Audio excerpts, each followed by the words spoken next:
திருச்சிற்றம்பலம். தென்னாடுடைய சிவனையை போற்றி, எந்நாட்டவருக்கும் இறைவா போற்றி. அனைவருக்கும் வணக்கம்.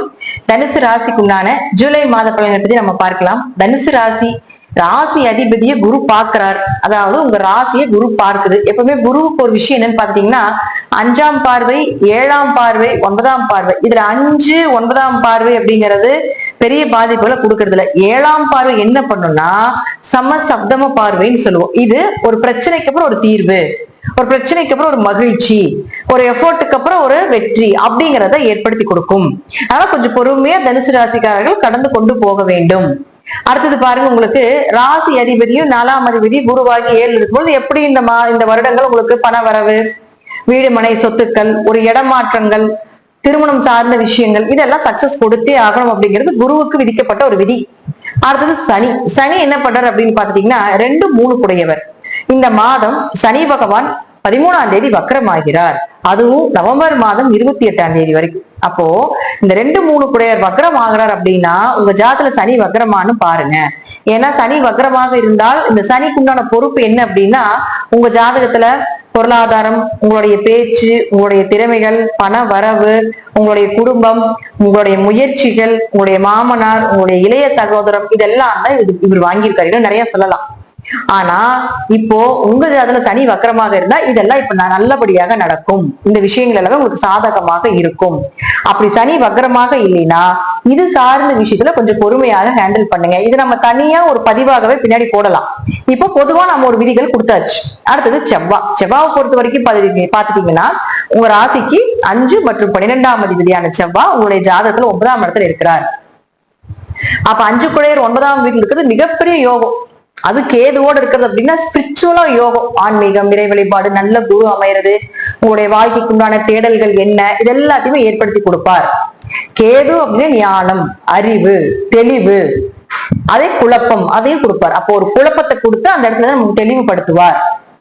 இப்போ இந்த செவ்வாய் யாரும் உங்க ஜாதகத்துல 5, 12 குடையவர். அப்போ குழந்தைகள் சார்ந்த விஷயம், குடும்பம் சார்ந்த விஷயங்கள், அதிர்ஷ்டங்கள் சார்ந்த விஷயங்கள், 12ஆம் இடங்கிறது விரயம் சார்ந்த விஷயங்கள், 12ஆம் இடங்கிறது அயன சயன போகஸ்தானம், தூக்கம் சார்ந்த விஷயங்கள், கணவன் மனைவிக்குள்ள இருக்கக்கூடிய அந்யூன்யங்கள், இது எல்லாமே உங்களுக்கு செவ்வாய் தான் கொடுக்க போகிறார்.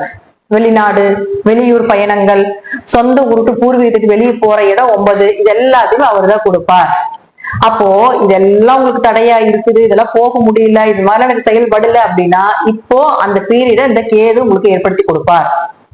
குழந்தை பிறக்கிறதுக்கு ஒரு மருத்துவ செலவுகள் பண்றீங்க, நல்ல மருத்துவம் கிடைக்கிறது, ஏன் அது கிடைக்கல, என்ன விஷயம் அப்படிங்கிறதுக்குள்ளான ஒரு நாலேஜ் கொடுத்துருவார். குடும்ப ஒற்றுமை, குலதெய்வமே தெரியாம இருக்குதுன்னா குலதெய்வ அனுகிரகம் கொடுப்பார். ஏன்னா 5, 9 சாதாரண சேர்க்கை கிடையாது. பூர்வ புண்ணிய ஸ்தானாதிபதியும் பாக்கிய ஸ்தானாதிபதியும் சேருவதும், லக்னாதிபதியோட சேர்ந்து செவ்வாய் தொடர்பு ஏற்படுறதும், அப்போ 1, 5, 9 3 தொடர்புகளையுமே ஏற்படுத்திக் கொள்கிறார். ஒரு ஜாதகத்துல 1ஆம் இடம், 5ஆம் இடம், 9ஆம் இடத்தையே மகாலட்சுமி ஸ்தானமாக சொல்றோம்.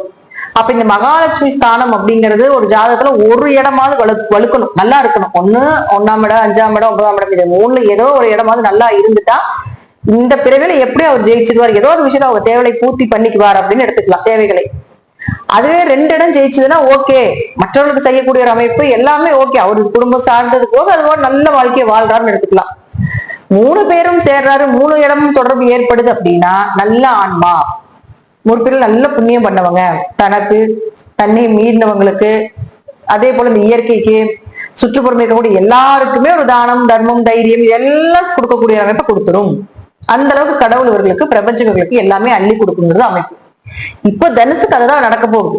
இப்போ லக்னாதிபதி பாக்குறார் உங்களுடைய தனுசு லக்னத்துக்கு எடுத்துக்கலாம், தனுசு ராசிக்கும் எடுத்துக்கலாம். 5ஆம் அதிபதி தொடர்பு, 9ஆம் அதிபதியும் தொடர்பு குருவோட. அப்ப எப்படி இருக்கு உங்களுக்கு 1, 5, 9, 1ஆம் அதிபதி குரு, 5ஆம் அதிபதி செவ்வாய், 9ஆம் அதிபதி உங்களுக்கு சூரியன். ஆனால் 9ஆம் இடத்துல குரு தொடர்பு. அப்ப இது எல்லாமே தொடர்பை ஏற்படுத்தி கொள்ளும் பொழுது ஸ்பிரிச்சுவலாக, இயற்கையாகவே பெயர் புகழ் மதிப்பு, ஒரு நல்ல விஷயங்கள் செய்யறது, ஒரு தீர்த்த யாத்திரை போறது, இயற்கையை அனுபவிக்கிறது, இது போல ஒரு ஆன்மீகம் சார்ந்த விஷயத்துல, ஒரு வசதிகள் சார்ந்த விஷயத்துல நல்ல நிலைமையை கொடுக்கும்.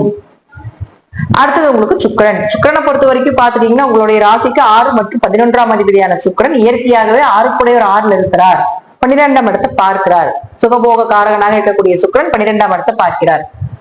அப்ப பயணங்கள் மூலமாக வெற்றி, வெளிநாடு பயணங்கள் மூலமாக உங்களுக்கு வெற்றி, இம்போர்ட் எக்ஸ்போர்ட் பிசினஸ் பண்றதுனால நல்ல லாபங்கள், அது அதை சார்ந்த ஒரு விஷயத்தை கொண்டு போகிறப்ப உங்களுக்கு லாபங்கள், அதற்குண்டான ஏதாவது முயற்சிகள் செய்யறதுக்குண்டான வாய்ப்பு. ஏன்னா அவர் 11ஆம் அதிபதி ஆகிறார் இல்லையா சுக்கிரன். கடன் அடைக்கிறது, நல்ல மருத்துவர் தேர்ந்தெடுக்கிறது, நல்ல மருந்துகள் கொடுப்பது கிடைப்பது நமக்கு. 6னா வழக்கு, எப்பேற்பட்ட எதிரியா இருந்தாலும் இந்த டைம்ல நீங்க கேஸ் போட்டீங்கன்னா உங்க பக்கம் அது சாதகமாக வருவது. 6ஆம் இடம் அப்படிங்கிறது கடன், நோய், வழக்கு, கவர்மெண்ட் எக்ஸாம் எழுதுறது, இதெல்லாம் 6ஆம் இடம் தான். அப்ப அதெல்லாம் சக்சஸ் ஆகுறது, அதற்கான ப்ராசஸ் எல்லாம் நடக்கிறது, இதெல்லாமே ஏற்படுத்தி கொடுத்து விடுவார்.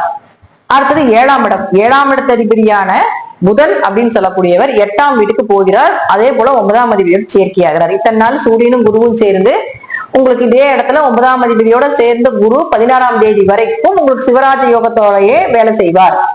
சிவராஜ யோகம் அப்படிங்கிறது பெயர், புகழ், மதிப்பு, மரியாதை இதெல்லாமே ஏற்படுத்தி கொடுத்து விடும். அதாவது எந்த மாற்று கருத்தும் கிடையாது. இது உங்க வழி, கணவர் வழி, மனைவி வழி, எல்லா இதுலயுமே உங்களுக்கு யோகம் தான். பட் இருப்பினும் அடுத்தது சூரியன் வந்து அதாவது 16ஆம் தேதிக்கு மேல 8ஆம் வீட்டுக்கு வருகிறார். இந்த 8ஆம் வீட்டுக்கு வரும்பொழுது 18ஆம் தேதி புதன் வக்ரம் ஆகிறார். அப்போ புதன் வக்ரம் ஆகக்கூடிய காலகட்டங்கள் ஆகஸ்ட் மாதம் 11ஆம் தேதி வரைக்கும் வக்ரம் தான். அப்போ உங்க ஜாதகத்துல புதன் வக்ரமாக இருந்தால் கொஞ்சம் திருமணம் சார்ந்த விஷயங்கள் கை கூடுறது, தொழில ஒரு வளர்ச்சி, தொழில இன்வெஸ்ட்மெண்ட் போட்டு பண்றது, ஜாதக ரீதியாக தசாப்திகள் நல்லா இருந்தா அதெல்லாம் சக்சஸ் ஆகி வரும். ஒருவேளை புதன் வக்ரமாக இல்லைன்னா தொழில இன்வெஸ்ட்மெண்ட் பண்ணாதீங்க. குடும்பம் சார்ந்த, மனைவி சார்ந்த, கணவர் சார்ந்த விஷயத்துல, அதே போல கணவர் மனைவி குடும்பம் சார்ந்த விஷயத்துல, அவங்க அப்பா அம்மா சார்ந்த, மாமனார் மாமியார் சார்ந்த விஷயத்துல ரொம்ப கவனமா இருங்க. ஏன்னா வக்ரம் ஆகுது அப்படின்னாலே கோபம், வேகம், அதீத பிடிவாத குணம் இதெல்லாம் கொடுத்துருவோம். அப்போ உங்களுடைய ஆப்போசிட்டா இருக்கக்கூடிய கணவனாக இருந்தாலும் மனைவியாக இருந்தாலும் இப்ப இந்த ஒரு மாசத்துக்கு கொஞ்சம் கோவப்படுறது, அதிக கொஞ்சம் உக்கரமா இருக்கிறது எல்லாம் ஏற்படுத்தி கொடுத்துரும். அப்ப அந்த விஷயத்துல நீங்க கொஞ்சம் கவனமாக இன்னும் செயல்படுத்த வேண்டும். அப்போ சூரியனும் புதனும் சேர்றது உங்களுக்கு வந்து சூரியனும் குருவும் சேர்ந்து சிவராஜ யோகத்தை கொடுத்தாலும் அடுத்து சூரியனோட புதன் சேர்ந்து புதாத்திய யோகத்தை ஏற்படுத்துது. அப்ப இந்த புதாத்திய யோகம் எப்படி உங்களுக்கு படிப்பு சார்ந்தது, தொழில் சார்ந்தது எல்லாத்தையும் கொடுப்பார். படிப்புக்குண்டான வேலை, யாராவது படிச்சிருக்கீங்க, சொந்த ஊரு, சொந்த இடம், சொந்த நாடு விட்டு போலான் இருக்கீங்க, ஏன்னா 12ஆம் இடத்து சுக்கிரன் பார்க்கிறதுனால சொந்த நாடு விட்டு போலான் இருக்கீங்க, தாராளமாக செயல்படுத்தலாம், நடக்கும். அதுல எந்த மாற்று கருத்து கிடையாது. 9ஆம் இடத்துல உயர்கல்வி படிப்பதற்குண்டான வாய்ப்பு கூட ஏற்படுத்தி கொடுத்துரும் வெளிநாட்டு, வெளியூர்ல. ஆனா இங்க கேது இருக்கிறதா கொஞ்சம் தடை நடக்கும். தடைக்கு அப்புறம் ஒரு மனவேதனைக்கு அப்புறம் கண்டிப்பா கொடுத்தே தீர்வார் அப்படிங்கிறது மாற்று கருத்துக்கள் கிடையாது. இந்த மாதம் தனுசுவை பொறுத்த வரைக்கும் பாத்தீங்கன்னா முழுக்க ஓரளவுக்கு ஒரு 60% யோகத்தை கொடுக்கக்கூடிய ஒரு அமைப்பிலே இருக்கு அப்படிங்கறதா உண்மை. தசாபுத்தி ரீதியாகவும், ஜாதகங்கள் ரீதியாகவும், ஜாதகத்தில் இருக்கக்கூடிய கிரகங்கள் ரீதியாகவும் நான் சொல்லக்கூடிய கருத்துக்கள் சிறிது மாறுபடலாம். நன்றி. மீண்டும் ஒரு நல்ல பதிவுல சந்திக்கலாம். திருச்சிற்றம்பலம், தில்லையம்பலம், ஸ்ரீ நரசிம்ம சரணம்.